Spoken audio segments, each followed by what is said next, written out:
छत्तीसगढ़ के जम्मो खबर, किसिम किसिम के मनोरंजक कार्यक्रम और लाइव डिजिटल टीवी देखे बर हमार ट्विटर पेज News36 लाइव ला फॉलो कराओ और लाइक कराओ।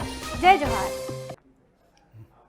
धान खरीदी शुरुआत के दिन जैसे जैसे नजदीक आवत है वैसने छत्तीसगढ़ में कोचिया मन धान के अवैध खरीदी चालू कर दे है। छत्तीसगढ़ सरकार के द्वारा 2500 रुपया में धान खरीदी के घोषणा के बाद पड़ोसी राज्य के कोचिया मन घलो अपन धान ला छत्तीसगढ़ में खपाए बर जुगाड़ में लगे है।